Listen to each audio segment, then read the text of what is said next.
Perhimpunan Periset Indonesia atau sering disingkat sebagai PPI adalah organisasi yang menaungi seluruh periset yang ada di Indonesia.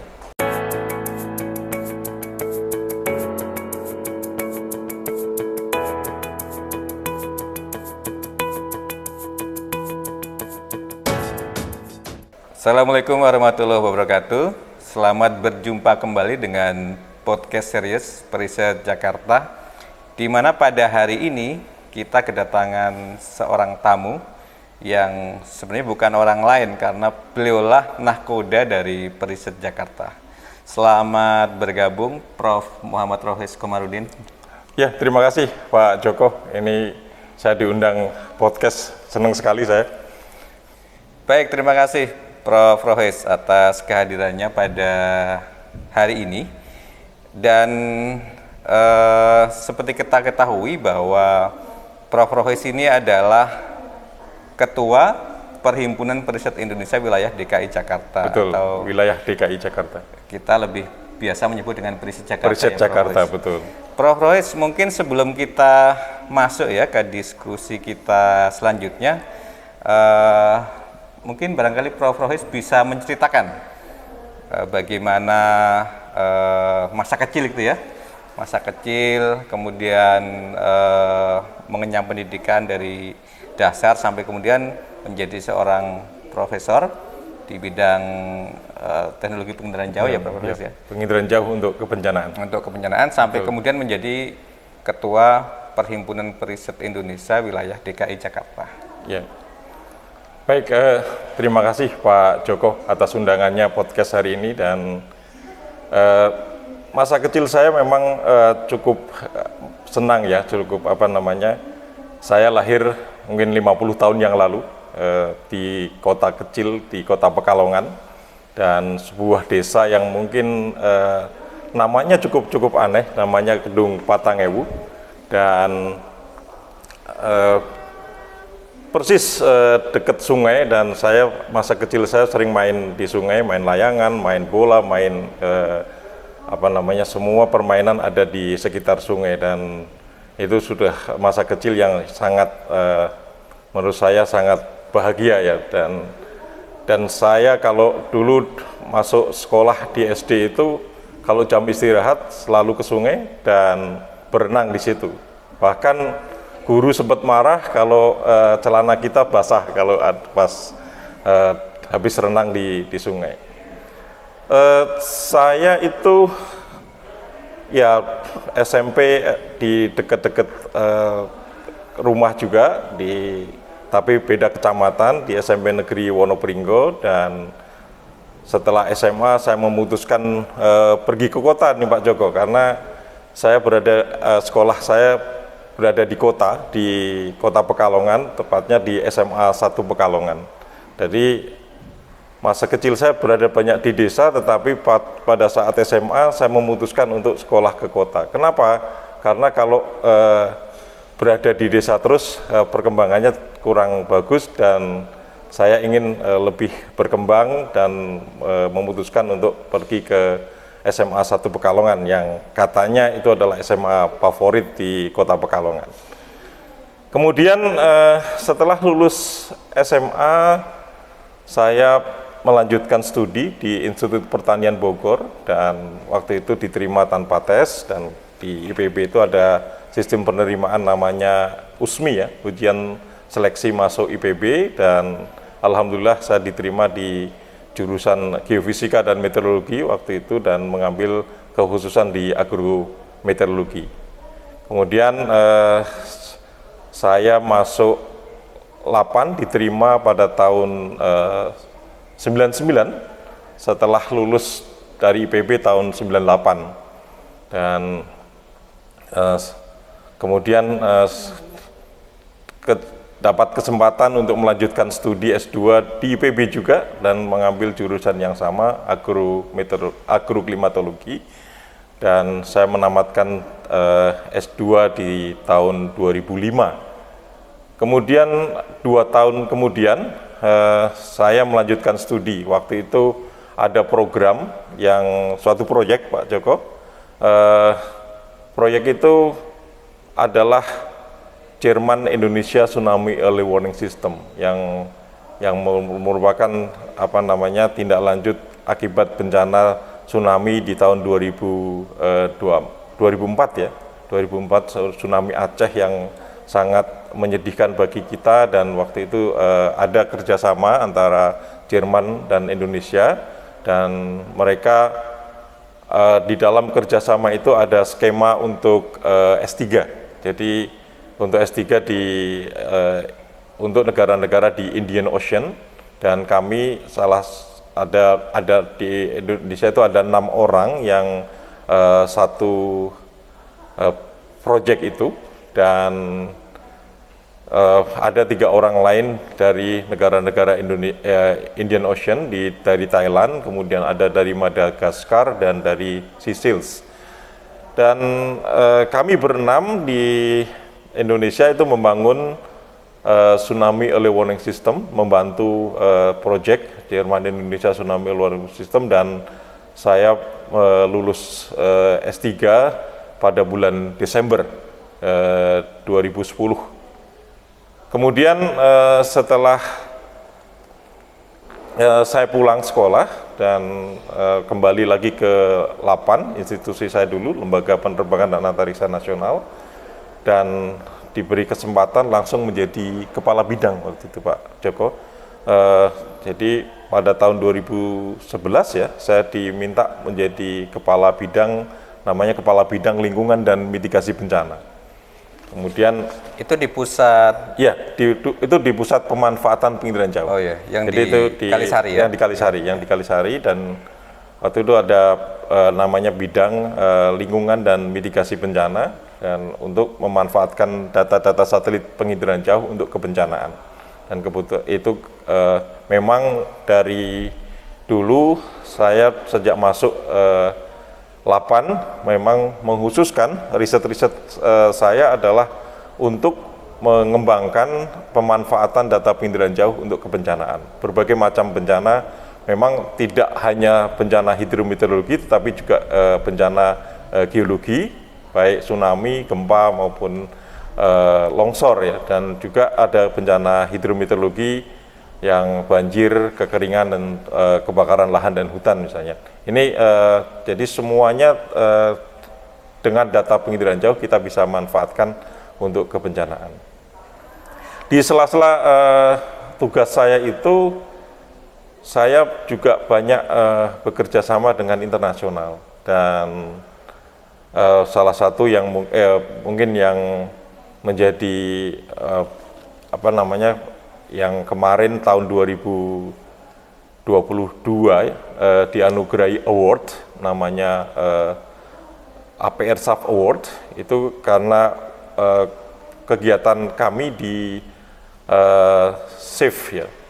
Jadi ada Space Application for Environment di dalam koridor Sentinel Asia, dan itu adalah dalam koridor juga APR-SAF, Asia Pacific Regional Space Agency Forum, dan di situ setiap tahun mereka memberikan penghargaan, dan saya mendapatkan penghargaan itu di atas upaya-upaya kita membangun sistem pemantauan tanaman pertanian. Dan di internasional lain adalah kerjasama dengan International Disaster Charter, dan ini salah satu platform yang menarik juga bagi kita, karena kalau terjadi bencana di Indonesia, kita bisa mengaktifasikan International Disaster Charter, dan kita bisa mendapatkan data-data satelit pengirian jauh resolusi tinggi, bahkan sangat tinggi, untuk analisis dampaknya, kemudian analisis di mana lokasi yang terkena bencana, dan bagaimana kita bisa menghitung jumlah bangunan yang rusak akibat bencana, itu kita bisa lakukan. Dan saya juga salah satu koordinator di UN Spider. UN Spider itu adalah United Nations Space-Based Information for Disaster Emergency Response. Jadi suatu organisasi UN yang bergerak di bidang memanfaatkan teknologi keantariksaan untuk kebencanaan. Dan untuk era BRIN ini masih dilaksanakan di dalam koridor INASA, Indonesian Space Agency, dan koordinatornya sejak tahun 2021 sudah beralih ke orang lain. Dan tapi selama 7 tahun saya menjadi koordinator, itu pengalaman yang menarik untuk bagaimana memanfaatkan data satelit penginderaan jauh untuk kebencanaan.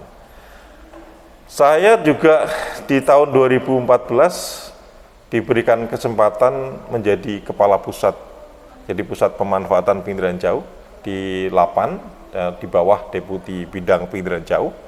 Dan selama 7 tahun pahit getir menjadi kepala pusat sudah dilaksanakan. Masalah-masalah terkait bagaimana kita memanfaatkan data satelit penginderaan jauh di Indonesia sudah banyak kita lakukan untuk promosi ke orang, bagaimana kita bisa memanfaatkan penginderaan jauh untuk dari segala bidang, Pak Joko. Jadi kita dulu jargonnya adalah bagaimana kita bisa melakukan pemanfaatan penginderaan jauh untuk sumber daya alam, lingkungan, kemudian juga terkait dengan mitigasi bencana dan kepentingan-kepentingan strategis lainnya. Bahkan untuk identifikasi strategis misalnya ladang ganja, kemudian illegal fishing, illegal mining, kemudian beberapa terkait dengan pemantauan perbatasan dan sebagainya kita sudah lakukan. Dan terakhir kita membangun suatu platform namanya Platipus. Itu adalah platform penginderaan jauh untuk semua. Mudah-mudahan nanti di BRIN ini bisa dilanjutkan ini Platipus ini, Pak Joko. Karena ada pusat riset baru yang namanya Pusat Riset Geoinformatika. Harapannya ini nanti proses pengembangan platform yang untuk bisa dimanfaatkan bersama di lembaga yang lain bisa diteruskan di BRIN. Saya kira itu, dan sekarang saya berada sebagai periset ahli utama di BRIN dan berada di Pusat Riset Penginderaan Jauh. Tapi mungkin nanti akan berubah ke pusat yang lain. SK-nya belum terbit, tapi mudah-mudahan kita bisa bersama-sama lagi di Pusat Riset Geoinformatika, karena itu cikal bakal dari bagaimana pengembangan Pusat Riset Penginderaan Jauh menjadi suatu yang lebih menarik untuk informatikanya, dan kita bisa memanfaatkan teknologi penginderaan jauh yang seluas-luasnya untuk kepentingan masyarakat dan juga kepentingan negara. Terkait dengan profesor riset ya Pak, jadi saya melakukan orasi ilmiah di bulan Desember. Jadi bulan Desember ini bulan sakral juga nih bagi saya Pak. Bukan keberuntungan lah ya? Ya bukan keberuntungan, sakral. Jadi saya defend itu bulan Desember di tahun 2010. S3 itu ya? Untuk S3, untuk S3 2010. Kemudian yang orasi ilmiah saya di tanggal 23 Desember 2021. Baik, Prof. Rohis, sangat menarik tadi ceritanya ya. Berawal dari sebuah kota kecil di Jawa Tengah ya, kota Pekalongan, kemudian Prof. Rohis menempuh pendidikan dasar, menengah sampai kemudian kuliah di IPB ya, sampai kemudian S3 sempat mengenyam pendidikan di Jerman. Saya kira sebuah ini ya contoh perjalanan yang saya kira tidak mudah itu. Pasti kita bisa membayangkan dari anak desa menjadi orang kota, bahkan sekarang menjadi salah satu profesor ya di sebuah lembaga riset nasional. Ini prestasi yang luar biasa. Prof. Rohis, mungkin sedikit menggali ke situ Prof. Rohis. Kira-kira apa sih yang mendasari ya dulu Prof. Rohis akhirnya bisa sampai sekarang ini? Barangkali ada mimpi di waktu kecil ingin menjadi apa, atau barangkali ada semacam dorongan dari orang tua gitu barangkali? Mimpi nggak ada Pak. Jadi saya itu berjalan seperti air, flow. Jadi mengalir saja begitu ya. Oh ya, saya tadi belum menyampaikan bahwa S3 saya ada di Jerman, di Universitas Ludwig Maximilian University. Dan tapi sehari-hari saya bekerja di lembaga antariksanya Jerman. DLR ya? DLR di Deutschzentrum für Luft- und Raumfahrt gitu bahasa Jermannya. Jadi lembaga antariksa Jerman dan itu letaknya di Oberpfaffenhofen. Jadi sebenarnya nggak ada mimpi Pak, tapi pada saat itu orang tua saya mengajarkan bahwa sesuatu itu harus direncanakan. Pada waktu itu saya mengungkapkan bahwa saya harus S3 itu sebelum umur 40 tahun. Jadi pada tahun 2010 berarti umur saya itu sekitar 36 tahun Pak, saya S3.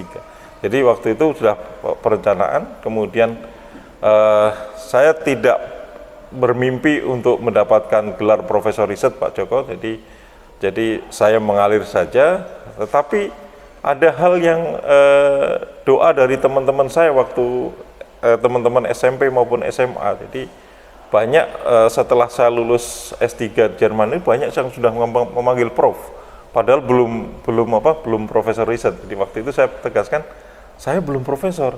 Wah, udah lulusan Jerman itu udah prof katanya. Itu yang jadi itu teman-teman di kampung. Iya, teman-teman di SMP, teman-teman SMA itu sudah memanggil prof, dan itu ya bagi saya itu adalah doa.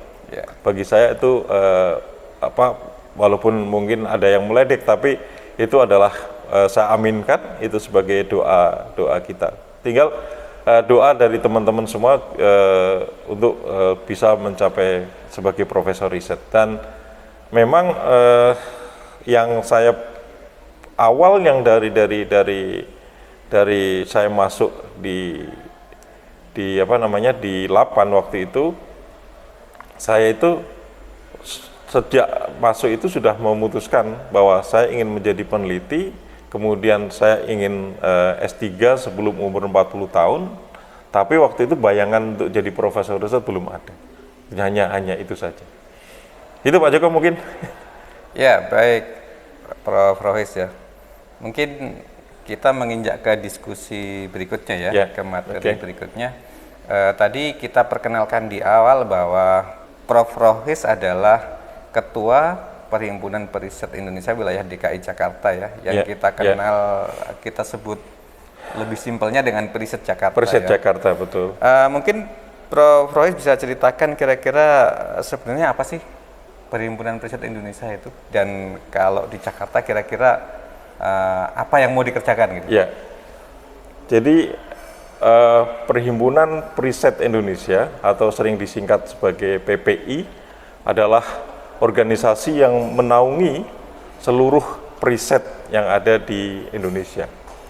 Dan periset itu adalah terdiri dari 11 jabatan fungsional yang awalnya mungkin dulu ada beberapa organisasi fungsional yang menaungi itu. Dulu ada Himpenindo, jadi kalau kita kenal Himpenindo, Himpunan Peneliti Indonesia, dan juga ada Hiperindo ya. Hiperindo yang cukup besar adalah Himpunan Prekayasa Indonesia, dan mereka pada tahun 2021 bergabung menjadi PPI, jadi menjadi Perhimpunan Periset Indonesia. Dan ini pergabungan ini memang sejalan dengan penggabungan organisasi-organisasi riset yang ada di Indonesia menjadi Badan Riset dan Inovasi Nasional. Ya, artinya sebenarnya Perhimpunan Periset Indonesia itu bukan lembaga baru ya? Betul. Gitu. Jadi PPI ini sebenarnya sejarah panjang juga, banyak. Jadi bukan organisasi yang muncul baru akibat adanya BRIN, bukan, tetapi karena mereka bergabung dari beberapa organisasi yang menaungi periset. Dan dalam struktur organisasinya PPI ini ada istilahnya adalah DPP ya, Dewan Pimpinan Pusat PPI, yaitu kita sering sebutnya adalah kantor pusat ya. Dan kami ini kan kita ini berada di wilayah, jadi ada PPI wilayah DKI Jakarta, dan banyak wilayah-wilayah yang lain yang kita ketahui, ada wilayah Jawa Barat, ada wilayah Tangerang Selatan, ada wilayah Banten dan sebagainya. Itu adalah sistemnya adalah bukan seperti cabang, tapi membantu DPP PPI di dalam kegiatan-kegiatan yang dilaksanakan oleh PPI. Jadi itu yang ini. Dan DKI ini adalah jumlah anggotanya termasuk yang terbesar ya. Jadi 2 terbesar setelah Jawa Barat. Kita punya anggota lebih dari 1.200 orang ya, lebih dari 1.200 orang, dan ini mungkin adalah resources yang sangat besar untuk bisa kita manfaatkan, terutama untuk DKI Jakarta. Ada 3 kegiatan utama yang akan diemban oleh PPI adalah terkait dengan bagaimana kita bisa inikan terkait dengan etika periset. Kemudian yang kedua adalah terkait dengan advokasi periset. Yang ketiga adalah terkait dengan peningkatan kompetensi dari periset. Jadi intinya PPI ini adalah 3 kegiatan tadi, dan DKI tentunya akan banyak melakukan kegiatan terkait dengan itu. Dan kita tahun lalu kita sudah melaksanakan survei ya. Jadi semacam survei untuk kebutuhan dari periset di DKI Jakarta, dan itu sudah kita formulasikan baik terkait dengan terkait dengan etika, kemudian terkait dengan advokasi, dan juga terkait dengan peningkatan kompetensi dari periset tersebut. Dan terkait dengan kompetensi, tahun lalu DKI juga sudah melakukan kegiatan untuk peningkatan kompetensi, yaitu kegiatan bibliometrik dan literatur review. Dan juga terkait dengan etika, kita juga telah mengadakan webinar untuk bagaimana sih etika periset, kemudian mensosialisasi periset dan sebagainya. Dan tentunya nanti di tahun 2024 ini kita akan melanjutkan kegiatan-kegiatan yang terkait dengan ketiga tadi yang saya sebutkan, dan kita pastilah membantu bagaimana kalau ada permasalahan-permasalahan yang dialami oleh periset DKI Jakarta. Dan untuk itu memang PPI DKI Jakarta membuat satu bidang khusus terkait dengan aspirasi dan advokasi periset. Jadi ada satu bidang yang akan menampung aspirasi dan juga kalau ada advokasi yang perlu dilakukan. Tentunya karena kita adalah kepanjangan dari DPP PPI, kita tentu terus melaporkan dan menyampaikan aspirasi-aspirasi dari anggota periset DKI Jakarta ini ke PPI Pusat. Baik, Prof. Rohis. Jadi pada intinya memang perhimpunan periset ini mempunyai peran yang penting ya bagi para periset di Indonesia, khususnya dalam hal semacam pembinaan lah ya, dan kemudian membantu para periset untuk dapat berkembang dengan baik gitu ya di Indonesia. Tetapi barangkali kan di Periset Jakarta juga mungkin ada program-program sifatnya ini ya, eksternal yang memang kita tahu sendiri Jakarta itu adalah kota yang sangat kompleks, di dalamnya ada banyak permasalahan, dan tentu Periset Jakarta kan juga mungkin punya misi juga, Prof. Rohis untuk berperan di sana. Kira-kira mungkin Prof. Rohis bisa dijelaskan terkait hal tersebut. Satu misi penting yang ingin dilakukan oleh PPI wilayah DKI Jakarta adalah kita akan mendorong pembentukan BRIDA di pemerintah provinsi DKI Jakarta. BRIDA itu Badan Riset dan Inovasi Daerah. Ini menjadi penting karena riset-riset di DKI cukup banyak ya, masalah seperti yang Pak Joko tadi sampaikan, permasalahannya sangat kompleks, terutama juga permasalahan-permasalahan lingkungan dan juga kebencanaan yang ada di DKI cukup banyak, dan juga terkait dengan nanti DKI pasca IKN itu seperti apa. Nah ini kita perlu diskusikan juga di ranahnya PPI, dan kita terus berkomunikasi dengan pemerintah daerah, jadi dengan Pemprov DKI Jakarta, dan beberapa kali kita sudah bertemu dengan dan supporting dari Pemprov DKI cukup bagus, sangat bagus, dan kita akan coba nanti rumuskan bersama dengan Pemprov DKI seperti apa pembentukan BRIDA di Pemprov DKI Jakarta, dan kita akan dorong terus untuk membangun supaya Pemprov DKI Jakarta menelurkan Badan Riset dan Inovasi Daerah, dan ini sangat penting untuk bisa dilakukan. Dan ada satu program nanti kita di tahun 2024 adalah kita akan mengadakan street campaign, Pak Joko.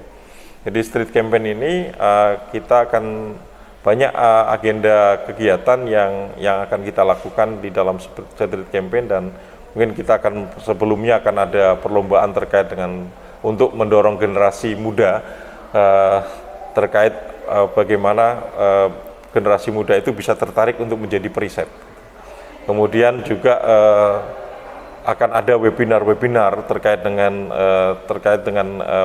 permasalahan lingkungan dan juga kebencanaan di DKI Jakarta. Dan puncaknya kita akan melakukan street campaign mungkin di daerah Car Free Day untuk bisa menyampaikan bagaimana sih hasil-hasil riset DKI Jakarta terkait dengan permasalahan lingkungan yang ada, terutama permasalahan sampah, kemudian juga termasuk permasalahan penurunan permukaan tanah, land subsidence. Ini Pak Joko Widodo ini ahlinya untuk mengidentifikasi land subsidence di beberapa di kota Jakarta. Kemudian juga terkait dengan permasalahan polusi misalnya, dan permasalahan lingkungan lain, permasalahan pemukiman kumuh related. Dan kita di PPI DKI Jakarta ini banyak teman-teman dari organisasi riset kesehatan, dan banyak nanti akan riset terkait dengan bagaimana penyakit menular, kemudian dikoleksikan dengan daerah kumuh. Ini akan kita angkat di dalam street campaign. Kemudian untuk menampung aspirasi dari periset DKI Jakarta, insya Allah kita akan mengadakan event 2 bulanan, Pak Joko. Jadi kita kemarin sudah diskusikan dengan teman-teman pengurus DKI Jakarta. Kita akan melakukan event 2 bulanan yang kita mungkin tajuknya adalah Bincang Riset Jakarta. Tapi tidak hanya sekedar riset, tetapi ini akan mencoba menampung bagaimana aspirasi-aspirasi dari periset DKI Jakarta. Kalau ada permasalahan-permasalahan yang timbul terkait dengan periset Jakarta, tidak hanya sekedar riset. Kemudian ya podcast seperti ini yang mungkin kita akan banyak lakukan. Ini nanti timnya Pak Joko ini yang akan melakukan podcast semacam ini, dan mungkin moderatornya tidak hanya Pak Joko, nanti teman-teman tim yang lain yang kita bisa mewawancarai beberapa tokoh periset yang ada di Indonesia, di DKI Jakarta. Nanti bisa saja menyampaikan terkait dengan tema risetnya, bisa dengan pengalaman mereka. Kita akan coba, jadi para periset DKI Jakarta ini harus siap-siap nih kalau Pak Joko ngundang gitu ya. Misalnya kita sudah identifikasilah siapa-siapa nanti yang akan kita ajak podcast untuk diskusi terkait dengan permasalahan periset Jakarta. Kemudian beberapa kegiatan yang lain adalah kita lagi upayakan untuk bekerja sama dengan startup, Pak. Ini penting karena DKI Jakarta itu banyak sekali startup yang bergerak di dalam riset, dan ini kita akan dorong PPI Jakarta bisa membangun atau mensupport atau membangunlah menelurkan startup bidang riset yang bergerak di DKI Jakarta. Termasuk membimbing mereka, Prof. Ya, termasuk membimbing mereka supaya mereka mendapatkan pasar, mereka bisa bergerak, berkembang dan sebagainya. Kemudian yang tidak kalah penting adalah ini kalau didengar teman-teman perguruan tinggi, saya sekaligus promosi, ayo kita bersama-sama gabung di PPI wilayah DKI Jakarta, periset Jakarta, terutama di dosen ini kan banyak periset juga kan Pak Joko ya. Jadi kita akan coba ajak nih, karena kita list ternyata anggota kita itu ya 90% BRIN, Pak. Masih BRIN Masih ya? BRIN ya, masih BRIN. Jadi anggota kita itu masih banyak dari BRIN. Jadi mungkin kita akan coba perluas untuk supaya perguruan tinggi yang ada di DKI Jakarta ini bisa teman-teman bisa bergabung di situ. Memang sudah ada di pengurus teman-teman dari UI, kemudian teman-teman dari Bina Nusantara, kemudian juga teman-teman dari UHAMKA ini sudah banyak bergabung juga, tetapi dari persentasenya masih sangat kurang. Jadi kita akan coba nanti semacam campaign ya ke universitas gitu ya, campaign ke universitas untuk bisa menarik mereka untuk bisa menjadi anggota, terutama di PPI wilayah DKI Jakarta yang saya melihatnya masih kurang banyak anggota-anggota dari perguruan tinggi. Kemudian juga tidak kalah penting adalah swasta, Pak. Banyak juga riset-riset yang dilakukan swasta. Mungkin Pak Joko banyak kemarin beliau sudah menyebutkan juga banyak perusahaan swasta yang melakukan risetnya, Pak. Itu Pak Joko. Ya, saya baik. kira ya program itu ya, beberapa program itu yang mungkin kita akan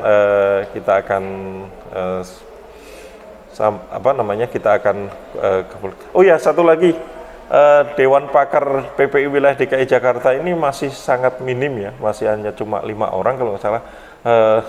Jadi kalau ada yang tertarik untuk bisa menjadi Dewan Pakar, monggo silakan, saya bisa langsung kontak kami.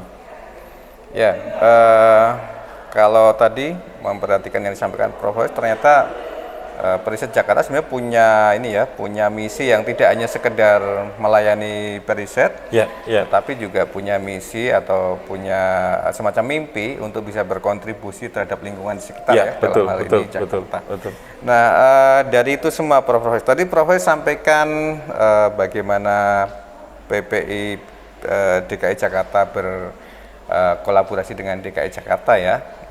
Berkoordinasi dan berkolaborasi ya, bagaimana dengan swasta yang ini juga tantangannya belum terlalu banyak yang terlibat gitu ya. Kemudian dengan industri, dari itu semua Prof. mungkin bisa disampaikan sebenarnya apa tantangan dan hambatannya untuk bisa mengajak semua ya untuk kita bisa bersinergi dan berjalan seirama untuk kemajuan kita bersama. Ya, tantangannya adalah ya pengurus dari PPI wilayah DKI Jakarta itu banyakan juga periset BRIN ya, dan juga orang-orang yang bekerja, dan banyak kadang-kadang kalau sudah musimnya deadline laporan itu pengurus kelihatannya juga sudah agak kesibuk, hilang kontak gitu dan sebagainya. Itu menjadi tantangan tersendiri untuk bisa mengatur itu. Dan memang perencanaan di depan itu sangat penting untuk bisa menelurkan kegiatan-kegiatan yang sangat yang bisa kita laksanakan sesuai dengan rencana ini. Tantangan yang cukup besar, dan juga masih banyak tantangan yang harus kita laksanakan karena proporsi periset kita itu masih banyak di BRIN ya, anggota PPI wilayah DKI Jakarta itu masih banyak BRIN, sehingga kita perlu memperluas kegiatan kita di wilayah DKI Jakarta. Dan benar Pak Joko, jadi kita tidak hanya ke perisetnya tetapi juga ke wilayah, ke lingkungan sekitar kita yang supaya bisa mendapatkan manfaat dari kegiatan di PPI wilayah DKI Jakarta. Tapi kita akan concern tadi ke 3 kegiatan, jadi etika, riset, kemudian advokasi, kemudian satu lagi terkait dengan peningkatan kompetensi. Ya, artinya dari tantangan tadi ya, tentu PPI wilayah DKI Jakarta sangat mengharapkan ya support dari Ya, semuanya, support dari semuanya, dari betul, sesama betul. teman-teman periset Betul. di BRIN, kemudian di Betul. perguruan tinggi, di swasta dan sebagainya. Betul. Karena mungkin memang sesuai dengan fakta yang ada sebelumnya bahwa ternyata dunia R&D di Indonesia itu masih didominasi government ya. Ya, betul. Dan Masih didominasi oleh government dan itu mungkin salah satu tantangan mengapa dunia R&D di Indonesia itu belum terlalu berkembang. Beda dengan negara-negara maju di mana swasta sudah sangat berperan aktif dalam mengembangkan R&D, dan itu tentu akan sangat signifikan untuk menghasilkan inovasi-inovasi baru, betul, gitu ya, betul, menjadi teknologi-teknologi baru yang nanti bisa dipasarkan di negara luar ya. Iya, iya, betul Pak Joko. Jadi tadi memang tantangan kita adalah bagaimana kita bisa menghubungkan antara riset yang sudah dilakukan dengan industri. Itu menjadi tantangan kita bersama, dan mungkin di era BRIN ini mudah-mudahan bisa lebih lebih terfokus untuk bisa menghubungkan ke industri, karena memang kita periset sekarang di BRIN ini sudah tugasnya ya riset gitu. Tinggal yang menghubungkan ada pihak lain. Tinggal kepiawaian yang menghubungkan ini perlu dilatih ya. Dan salah satu kata kuncinya mungkin kolaborasi ya, Prof. Rohis ya. Betul. Jadi salah satu kunci itu adalah kolaborasi, dan kita saling kolaborasi antar periset, kemudian kolaborasi dengan industri juga sangat penting untuk dan dengan dunia global ya. Dengan dunia global baik, saya kira sudah sangat lengkap tadi yang dipaparkan Prof. Rohis ya. Baik tadi pengalaman pribadinya bagaimana berangkat dari kota Pekalongan ya, sebuah kota di Jawa Tengah di pantai utara, kemudian sampai menjadi seorang profesor di lembaga riset nasional, dan sampai kemudian Prof. Rohis bisa memimpin Perhimpunan Periset Indonesia wilayah DKI atau yang kita kenal dengan Periset Jakarta. Baik Prof. Rohis, sebelum kita tutup acara ini, barangkali ada pesan-pesan khusus kepada Sobat Periset Jakarta dan masyarakat pada umumnya terkait pengembangan dunia riset di Jakarta. Silakan Prof. Rohis. Saya mengundang kontribusi dari teman-teman periset yang ada di KI Jakarta, tidak hanya sekedar menjadi pengurus saja, tapi kalau ada hal-hal yang ingin disampaikan kepada periset Jakarta, kita diskusikan bersama, dan ini menjadi menarik supaya kita bisa tidak hanya tuntutan tidak hanya ke pengurus ya. Jadi kalau memang ingin berkontribusi silahkan, kami welcome. Jadi di pengurusan PPI wilayah DKI Jakarta itu sangat-sangat welcome untuk bisa menampung aspirasi anggota, dan makanya pada saat kita menyusun pengurus di awal tahun kemarin, di tahun 2023, kita menggunakan sistem open call, Pak. Jadi atas kemauan